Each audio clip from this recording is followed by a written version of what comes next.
চৌঠা মে পশ্চিমবঙ্গে ভোট গণনা রয়েছে, আর তার আগে এবার কলকাতা হাইকোর্টে জোড়া মামলা দায়ের হলো। মামলা দায়ের করেছেন আইনজীবী এবং সাংসদ কল্যাণ বন্দ্যোপাধ্যায়। গণনা কেন্দ্রে শুধুমাত্র সুপারভাইজার হিসেবে কেন্দ্রীয় সরকারি কর্মীদেরই নিয়োগ করছে কমিশন, সেই সিদ্ধান্তকে চ্যালেঞ্জ করে মামলা করেছেন কল্যাণ বন্দ্যোপাধ্যায়। অন্যদিকে দ্বিতীয় মামলা দায়ের করেছেন আইনজীবী বিশ্বরূপ ভট্টাচার্য। সৌভিক মজুমদার আমাদের প্রতিনিধি রয়েছেন আমাদের সঙ্গে। সৌভিক, জোড়া মামলায় ঠিক কি রয়েছে?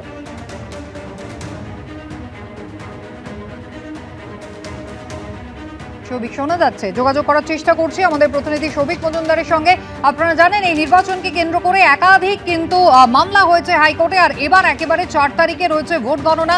ভোট দানের প্রক্রিয়া শেষ হয়ে গিয়েছে, কিন্তু ফের একবার জোড়া মামলা হয়েছে। একটি মামলা করেছেন আইনজীবী এবং তৃণমূল সাংসদ কল্যাণ বন্দ্যোপাধ্যায়, এবং অপর মামলা দায়ের করেছেন আইনজীবী বিশ্বরূপ ভট্টাচার্য। সৌভিক মজুমদার রয়েছেন টেলিফোন লাইনে। সৌভিক, জোড়া মামলায় কি রয়েছে? দেখো, প্রথম যে মামলাটি করা হয়েছে তার আইনজীবী হলেন তৃণমূল সাংসদ এবং আইনজীবী কল্যাণ বন্দ্যোপাধ্যায়।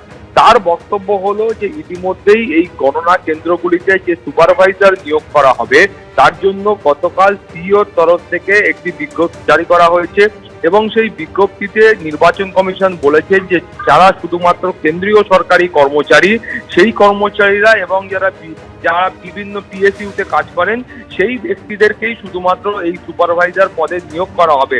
অর্থাৎ কল্যাণ বন্দ্যোপাধ্যায়ের বক্তব্য হলো মূলত কেন্দ্রীয় সরকারি কর্মচারীদেরই আগামী 4ঠা মে যে গণনা হবে সেই গণনা কেন্দ্রে সুপারভাইজার পদে নিয়োগ করা হবে।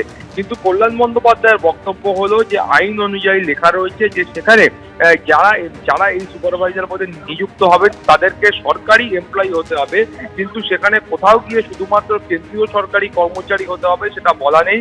সেটা এ রাজ্যের সরকারি কর্মচারী হলেও তাতে কোনো আপত্তি নেই, কিন্তু শুধুমাত্র নির্বাচন কমিশন কেন্দ্রীয় সরকারি কর্মচারীদের বেছে বেছে কেন এই সুপারভাইজার পদে নিয়োগ করলেন সেই সিদ্ধান্তকে তারা চ্যালেঞ্জ করছেন। ফলে মাননীয় বিচারপতি কৃষ্ণা রাও তিনি মামলা দায়ের করার অনুমতি দিয়েছেন এবং দুপুর 2টার সময় শুনানি হবে। এবং অপর মামলাটি দায়ের করেছেন আইনজীবী বিশ্বরূপ ভট্টাচার্য। তার বক্তব্য হলো যে গণনার ঠিক আগেই হঠাৎ করে গণনা কেন্দ্র বদল করা হচ্ছে। এইভাবে গণনা কেন্দ্র বদল করা হলে সেটা কিন্তু আইনের পরিপন্থী, আইন মেনে বা আইন অনুযায়ী হচ্ছে না। ফলে সেই কারণেই তিনি মামলা দায়ের করার অনুমতি চেয়েছিলেন, তাকেও অনুমতি দেওয়া হয়েছে। দুপুর 2টার সময় এই দুটি মামলার বিচার প্রক্রিয়ায় কলকাতা হাইকোর্টে শুরু হবে। কুসুমিতা। সৌভিক, ধন্যবাদ।